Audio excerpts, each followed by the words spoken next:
नमस्कार साहित्य प्रेमियों, स्वागत है आपका अपने YouTube चैनल। मैं वैष्णवी लेकर के आई हूँ एक और कहानी जिसका नाम है धर्म संकट, जिसको लिखा है अमृतलाल नागर जी ने। शाम का समय था। हम लोग प्रदेश, देश और विश्व की राजनीति पर लंबी चर्चा करने के बाद उस विषय से ऊब चुके थे। चाय बड़े मौके से आई, लेकिन उस ताजगी का सुख हम ठीक तरह से उठा भी न पाए थे कि नौकर ने आकर एक सादा बंद लिफाफा मेरे हाथ में रख दिया। मैंने खोलकर देखा। सामने वाले पड़ोसी राय बहादुर गिरजा किशन का पत्र था। कांपते हाथों अनमिल अक्षरों और टेढ़ी पंक्तियों में लिखा था, मैंने फुल्ली को आदेश दे रखा है कि मेरी मृत्यु के बाद यह पत्र तुम्हें फौरन पहुंचाया जाए। तुम मेरे अभिन्न मित्र के पुत्र हो। रमेश से सदा अधिक ही आज्ञाकारी रहे। मेरे निम्नलिखित 3 अंतिम इच्छाओं को पूरा करना। रमेश को तुरंत सूचना देना। मेरी आत्मा को तभी शांति मिलेगी जब उसके हाथों मेरे अंतिम संस्कार होंगे। मैंने उसके साथ अन्याय किया है। दूसरा, फुल्ली को मैंने 5,000 रुपए दिए हैं और 500 रुपए बाकी चारों नौकरों को। नोट मेरे तकिए में रुई की परत के अंदर है। उसी में वसीयत और तिजोरी की चाबी है। घर में किसी को यह रहस्य नहीं मालूम। तकिया अब फौरन अपने कब्जे में कर लेना। घर के भंडार घर और संदूकों की चाबियां तिजोरी में हैं। रमेश के आने पर 5 पांजों के सामने उसे सौंप देना। तीसरा, मैंने अपनी वसीयत में यह शर्त रखी है कि मेरी पत्नी अगर मुझे माफ कर दे, और गलत ही सही मगर जो पतिव्रत उस पर आन पड़ा है उसे साध कर रमेश को छोड़कर बाइज्जत हमारे यहाँ मकान में रहे और 10,000 रुपया उसे दिया जाए। लेकिन यह काम उसी हालत में होना चाहिए जबकि हम और तुम्हारे द्वारा नियुक्त मोहल्ले के 4 भले आदमी मेरी पत्नी की सच्चरित्रता के संबंध में आश्वस्त हो जाएं। पत्र पर 6 रोज पहले की तारीख पड़ी थी। मुझे यह समझने में देर न लगी कि राय बहादुर साहब गत हो चुके हैं। पत्र मैंने बड़े बाबू के सामने मेज पर रख दिया। इंजीनियर साहब और प्रोफेसर साहब भी झुककर पढ़ने लगे। चाय बेमजा हो गई। हम सभी उठकर राय बहादुर साहब के यहाँ चले गए। उनका रोबीला चेहरा रोग और मानसिक चिंताओं से जर्जर होकर मृत्यु के बाद भी उनके अंतिम दिनों के असीम कष्टों का परिचय दे रहा था।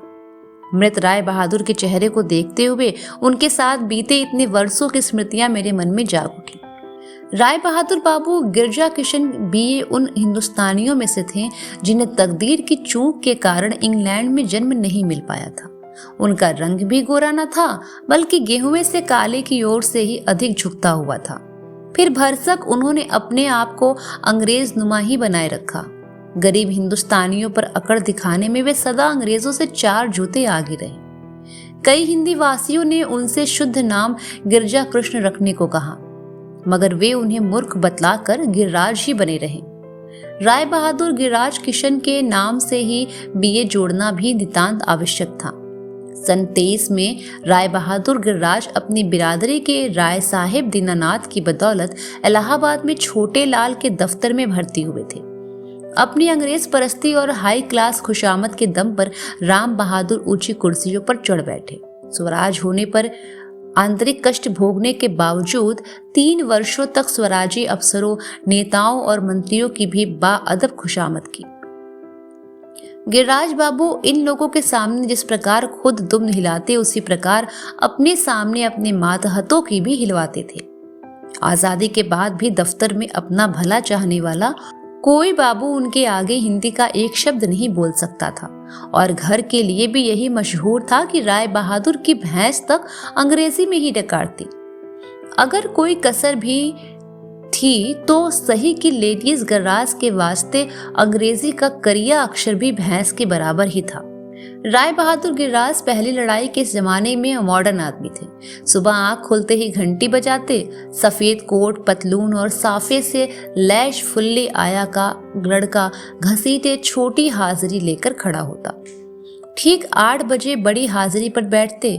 बेटी बेटा साथ होते, पर लेडी गिरिराज अंडा बिस्कुट समाज में कभी नहीं बैठी। परम कट्टर छूत पाक वाली न होते हुए भी मांस मछली से उन्हें परहेज था। बशीरत चपरासी के बाप मुन्ने बावर्ची को हफ्ते में 2 दिन ड्यूटी देनी पड़ती थी। घर के निचले हिस्से में विलायती रसोई थी। एक तरह से कहना चाहिए कि नीचे का पूरा घर ही विलायती था। वहां लेडी गिरिराज के बजाय फुल्ली आया का साम्राज्य था। फुल्ली पहले अंग्रेजी कोठियों में काम करती थी, अंग्रेजी ढंग से हिंदुस्तानी बोलती थी, अंग्रेजी घर के कायदे जानती थी, छोटी बड़ी हाजिरी, लंच, डिनर, चाय सबका समय साधती थी। इसीलिए गिरिराज बाबू नियम से 2 पेग खाने से पहले चुस्कियों में मर्यादा करते थे।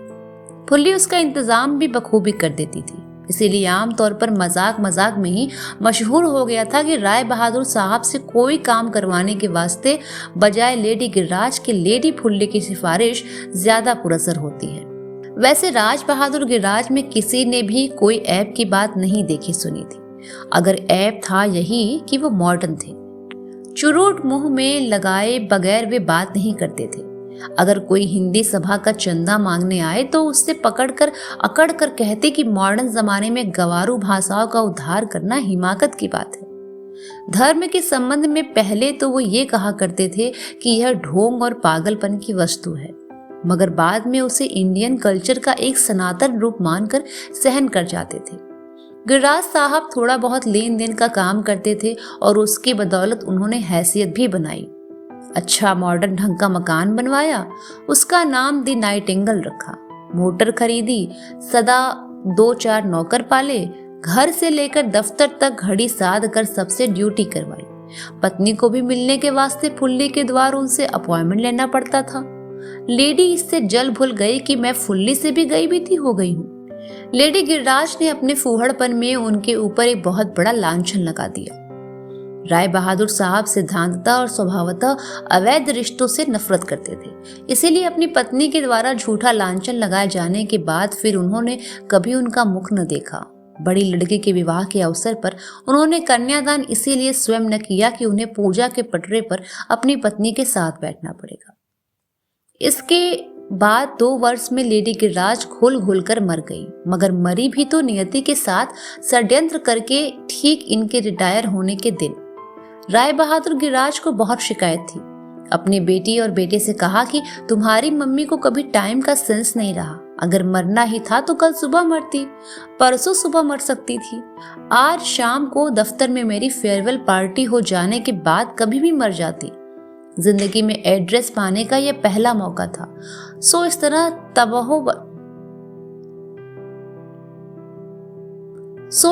तबाहो बर्बाद कर दिया, इडियट कहेंगी। इसके बाद मरने वाली तो खैर मर ही चुकी थी, मगर जो भी मातम पुरसी के लिए मुंह बिसूरते हुए आए उन्हें भी राय बहादुर साहब की डांट खानी पड़ी। जो कहता कि साहब सुनकर बड़ा दुख हुआ, उससे कहते कि आपको दुख करने की क्या जरूरत है, मुझे कोई दुख नहीं हुआ। जो आदमी पैदा है उन सबको एक साथ फौरन मर जाना चाहिए। जाइए, मेरे यहाँ मातम पुरसी के लिए आने की जरूरत नहीं है आपको। छोटी लड़की की शादी उन्होंने पत्नी की मृत्यु के 3 महीने बाद पूर्व निश्चय के अनुसार ही किया। स्वयं ब्याहने वाली लड़की और उनके पुत्र को इसमें आपत्ति थी, मगर उन्होंने किसी की एक न सुनी। कहा कि I have no regard for your mummy, she was a perfect fool. लड़की की शादी बड़ी धूमधाम से की, एक ICS के बेटे को अपना दामाद बनाया और बहुत कुछ दान दहेज देकर रिटायर होने के बाद भी रोब चितलाया। लड़का रमेश तब MA फाइनल में पढ़ रहा था, नामी तेज था, सदा फर्स्ट क्लास में रहा। MA के बाद IAS में बैठने वाला था। लड़की वाले अनेक व्यक्ति रमेश की मांग करने के लिए राय बहादुर की सेवा में आने लगे। राय बहादुर गिरिराज को अब मातहत क्लर्कों पर न ही सही तो बेटी वालों पर ही चुरूट का रोब झाड़कर भरपूर संतोष मिल जाता था। दहेज के मामले में वे पक्के मॉडर्न थे, यानी 25,000 मांगते थे। एकाध पिछले जानकार ने दुहाई दी कि आप तो दहेज के विरुद्ध थे, उसको पुरानी प्रथा बतलाते थे। तो बोले, साहब जब मुझसे बड़े अफसर ICS आदमी यानी मेरे समधी साहब दहेज लेने को मॉडर्न प्रथा मानते हैं तो मैंने भी अपने विचार बदल लिए। निहायत साइंटिफिक बात है कि आपको दामाद चाहिए और मुझे 25,000 रुपए। मेरा रमेश IAS पास करेगा। आप अपनी लड़की का फ्यूचर देखकर अगर इतनी रकम देना स्वीकार करते हैं तो बैठिए, वरना मेरी कुर्सी की गद्दी मैली मत कीजिए।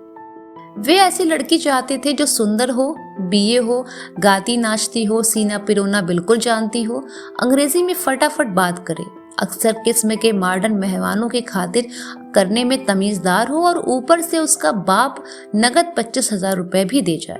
बिरादरी की कई अच्छी हैसियत वाले बेटियों के बापों के चेहरे राय बहादुर गिरास के चुरुट की अकड़ से धुआं धुआं हो गए।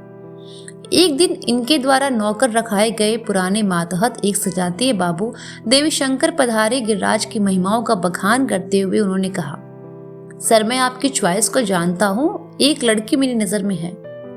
इन बाबू के साथ उन्होंने रीता को देखने का अवसर पाया। रीता राय साहब चमनलाल की इकलौती बेटी थी। राय साहब चमनलाल अपने अपने जमाने में बड़े यश किए, बड़े नाम किए। वे शहर की तवाइफों के सरताज थे, रेस के घोड़ों के सरपस्त थे और बड़े ही औला पौला आदमी थे।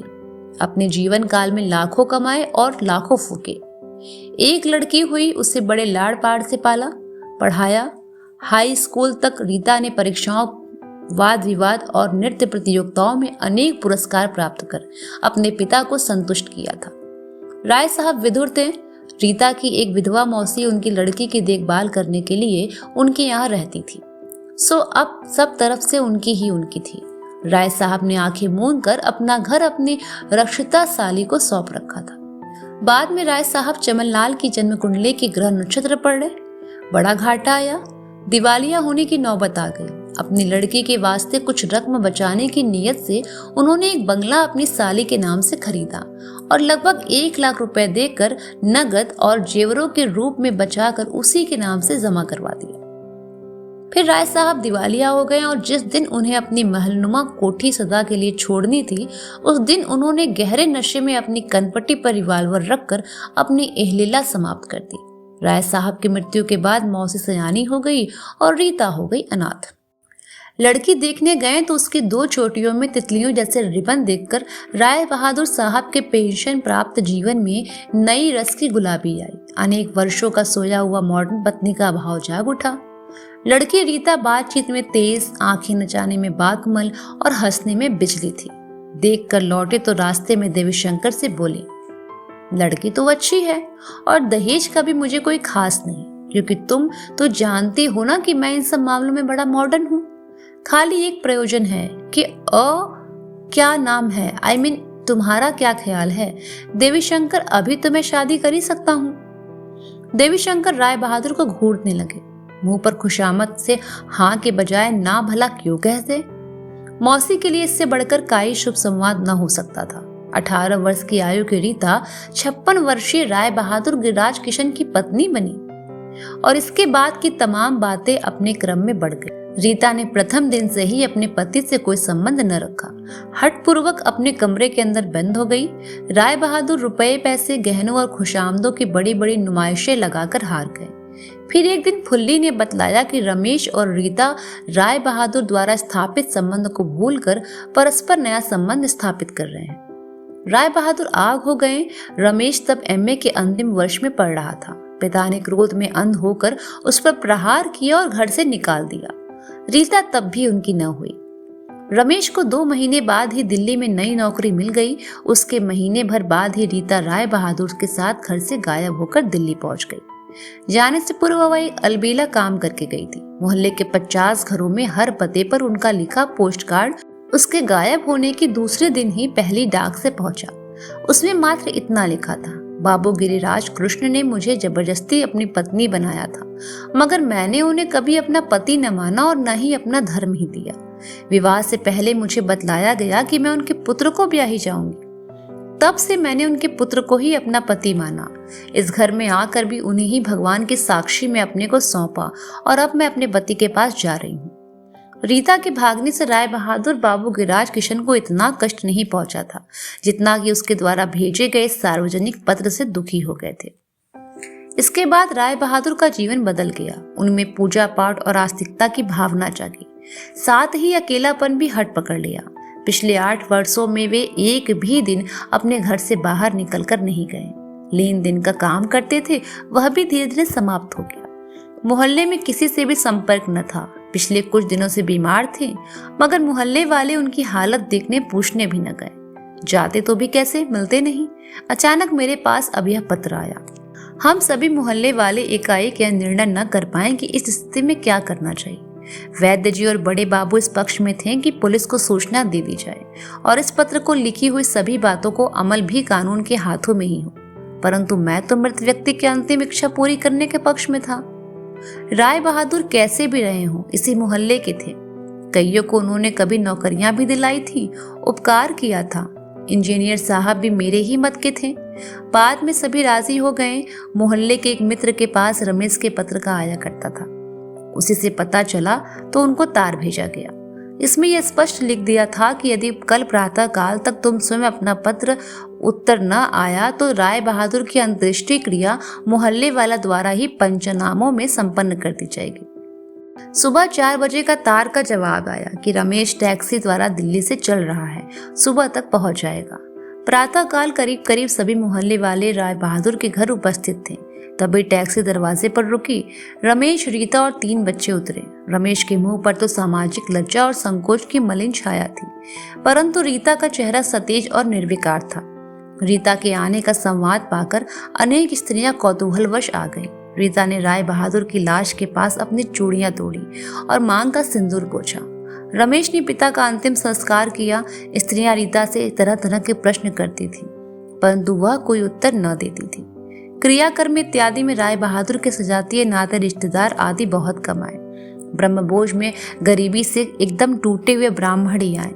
किसी प्रकार क्रियाकर्म समाप्त हुआ। रमेश के वहां से चलने का समय आ गया। मैंने राय बहादुर के अंतिम पत्र के अनुसार संभ्रांत मोहल्ले वालों के साथ रीता रमेश को बुलाकर सबके सामने उनका वह अंतिम पत्र पढ़ा और वह तकिया जो मुहर बंद पेटी में मैंने रखवा दिया था खुलवा दिया। फुल्ली और नौकरों को राय बहादुर की इच्छा अनुसार रुपए दे दिए गए। राय बहादुर की अंतिम मांग पर रीता का निर्णय सुनने के लिए हम सभी उत्सुक थे। रीता बोली, मैं धर्म और ईश्वर के सम्मुख सच्चरित्र हूँ। मैंने अपने तन मन से उन्हें सदा ससुर ही माना। धार्मिक कानून की जिस मजबूरी से उन्होंने मुझे अपनी पत्नी बनाया था, उसे मैंने विधिवत उनकी लाश को सौंप दिया। उनकी चूड़ियां, उनका सिंदूर उन्हें सौंपा, लेकिन मेरी चूड़ियां, मेरा सिंदूर अक्षय है, कहकर उसने देर से अपने हाथ के नीचे दबी हुई रुमाल की पोटली को उठाया। उसमें हरी चूड़ियां थी और एक चांदी की डिबिया थी।